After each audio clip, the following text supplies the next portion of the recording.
Ingomag.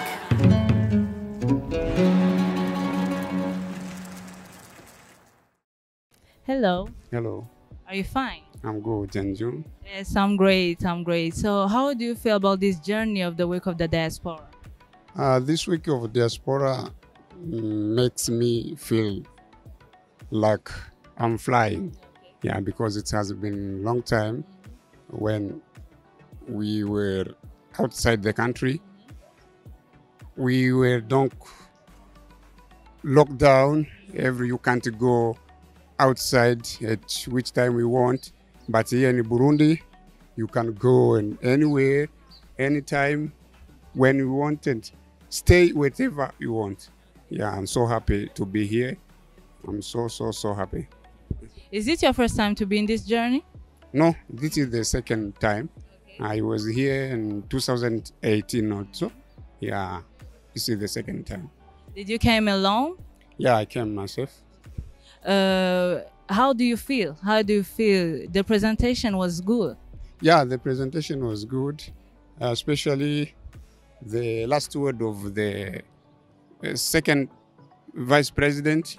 So his speech was very helpful for the country and the diaspora. Yeah. Which country do you come from? I'm come from Turkey. Is there a word you would like to say to our fellow Burundians who are following us or are looking at? Yeah, all I can say is they have to come and visit the country and to see if they can make their projects. Burundi is cool, peace, everything is very cheap. So if they come, they will enjoy as we do. Okay, thank you so much. Thank you too. Ndabaramukije murakomeye Ego turakomeye. mushaka kutwidondora Abo amazina yanje nitwa Niyonteze Fulgence. Ego mukaba musanzwe muba mu gihugu ikihe nsanzwe mba mu gihugu cy'Ubutaliyani. iyi ndwi yahariwe abarundi baba mu bindi bihugu kuri wewe nakaye kamaro nizihe nyungu uyibonamo? Abo iyi ndwi yahariwe abarundi baba mu mahanga. Nka twebwe tuba mu mahanga iyo tuyijemo ino mu Burundi iradufasha kumenya aho iterambere ry'igihugu cyacu cy'u Burundi rigeze. Ego Mbega iyo muri mu mahanga muravuga ku bijyanye n'ingenzi n'amahoro mu Burundi muratuma igihugu cyacu kimenyekana iyo mu mahanga? Ego nkaho tuba duherereye ibyo bintu turabikora cyane gose. Tugafatikanya n'abandi barundi baba muri icyo gihugu turimo kugira tugire iterambere ku gihugu cyacu cy'u Burundi. Murakoze cyane ndabashimiye. Ego natwe turabashimiye. Turabaramukije. Ego Akazina ni Charlotte Safi avuye mu gihugu cha Tanzania. karibu cyane. Ni umurundi kazi. Ego Nk'umurundi kazi yaje muri semaine Diaspora 2021 2021 mwiyumva gute? niyumva neza cyane ndaryohewe ndanezerewe cyane kuba ndi mu gihugu canje. Ndashika hano muri semaine ya Diaspora. Ego Igihugu wagisanze gute? kimeze neza cyane. Ego cyane. Wobwira iki abasigaye hariya? Ko bose botahuka bakaza muhira. Bakaza kuraba ingene uburundi bumeze. Ego Tubashimire cyane. murakoze. Nous sommes avec monsieur Eric Mouhizi. Eric Mohizi. Qu'est-ce que ça vous fait d'être ici à cet endroit précis, dans cette semaine de la diaspora? Pour nous, c'était un grand plaisir d'abord d'être dans mon pays.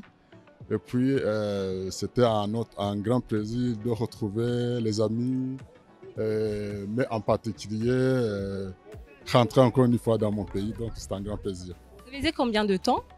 Bon, j'étais ici en 2014, donc ça fait bientôt 7 ans. Oh, 7 ans. Vous venez de quel pays? Moi, je viens de la Suède. Une petite information ou bien un message pour les Suédois dans la langue des Suédois.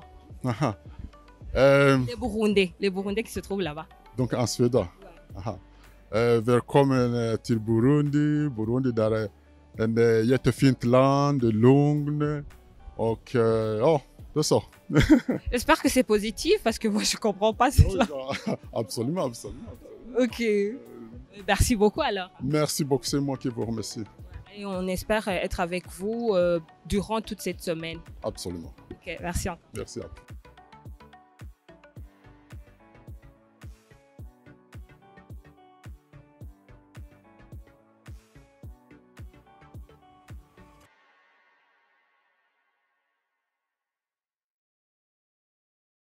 ndabaramukije mahoro murashaka kutwidondora je nitwa Pascal Maboko nkaba ndi umuvugizi wa BDUSA. BDUSA ni ishirahamwe rihuza abarundi bo muri Amerika. nk'umuvugizi w'abarundi baba muri Amerika uyu munsi mwawubonye gute? Uyu ni umunsi mwiza cyane rurangiranwa aho abarundi bavuye mu mihingo yose bari muri diaspora nko kuvuga batabaha mu Burundi duhuriye hamwe twese muri iki gihugu cyacu cy'amatanubuki cy'u Burundi muri inama ihuza abarundi bavuye mu mahanga. Yego. Mu byo mwahavugiye mu byo mwayigiye ni ikihe kintu ubona kizogira ico kibamariye nk'abarundi baba mu mahanga ndetse n'abasigaye ngaha n'abasanzwe baba ngaha? Icambere nashimye cyashikirijwe n'icegera cy'umukuru w'igihugu kugenda mpemuyere dukoreremwo tuvugisha ukuri yuko Uburundi buri mu mahoro. Bajya bari kurushi bagenda bavuga Uburundi nabi nka twebwe tuba muri Amerika bamwe turabazi bagenda basaba bavuga Uburundi nabi. Rero iyi mpemu yera ibandanye ikorera mwabajya bazukuri kandi twebwe rumuri rw'abandi naco gituma BDUSA twemeye kwegeranya abarundi benshi nabajya bahora bavuga Uburundi nabi bamwe batanguye basha kuvuga ati ego kandi tugashima yuko bijya vya confinement vyavuyemo kandi nuko twemerera kurihaviza tugeze ngaho ku kibuga c'indege bica byorosha cyane nka jewe mva mu state iri kure cyane haruguru ya California kugira nshike New York jewe ndi hamahera menshi paraporo yandi ma state mugabo nabishimye kubona twashitse amahoro ngaha nuko abantu bose ngaho urabona yuko ni hayanishwa vice president na maire de la ville n'abandi bose abategetsi abashinga amateka bose raba nk'umushinga ntahe wacu arongoye diaspora yo hanze Logenti nguyu ariko ahita ngaho ni byiza cyane ku majambo bashikirije kubera abarundi turashoboye ikintu canshimishije ibikorwa byinshi byakozwe neza atamfashanya ivuye hakurya urumva Uburundi bwaritunganije urashika ku bikorwa byinshi ata ntererano ivuye hanze. Hama ikindi naco ndashima abarundi bahunzirijwe na kabiri turi benshi turi muri Amerika nta kwezi tutarungika amadolari nta kwezi tutarungika amadevise nka jewe ngaha ndarimisha imiceri ibiharage imyumbati kandi bimfasha kugira mpereze abarundi bene wacu akazi. Naco gituma ibyo nakora jenyene ubu turiko tubikora muri rusange tugomba gutegura kurikora muri rusange kugira duteze imbere ugwaruka n'abandi usanga nk'abantu bahagaze n'isuka kuri mendevre barore yubaha ikiraka hajya jewe birantera ikigongwe. Naco gituma muri bike nkora bajya abantu baba bakeneye ico gikorwa bagikore kugira baronke akajumbuko ku mugoroba. Turabashimiye ukuntu muba muriko muritanga ngo abarundi mwasizina nabo bandanye bamererwa neza. Hama kukijanye n'ingenzi ubutunzi amahoro nakaye kama mwotera abandi barundi. Nabonye yuko ngaho cambere umutekano cyo kintu cambere. Ingenzi ubu tugembere no guhamagara abantu benshi baje mu Burundi hari atarasa abagenzi benshi. Ikindi nto kwibagira je urusengero nsengamwe Portland Pentecost Church bumvise ko nza muri iki gihugu barampaye amadolari 1,200 kugira ngurire bajya abana batishoboye ibikoresho.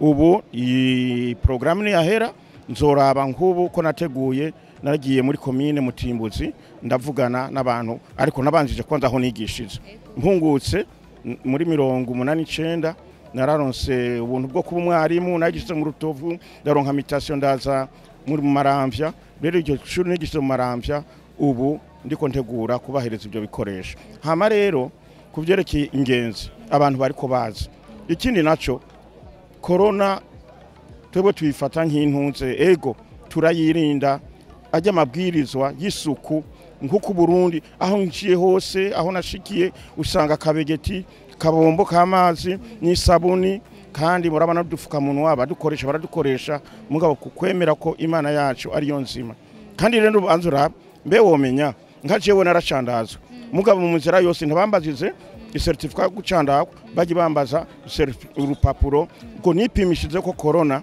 basi niko bahora basaba mugabo rero tubandanye dushimira indongozi zose z'iki gihugu namwebwe mumenyesha makuru kandi ndazi yuko mutari nka babandi bagenda bakorana n'abajya bagenda babishira igihugu Ikivugo cyacu no kuvuga ibyiza by'u Burundi kuvuga ubwiza bw'u Burundi nkaba ndabashimiye mwebwe mu bikorwa mukora murakoze namwe ndabashimiye cyane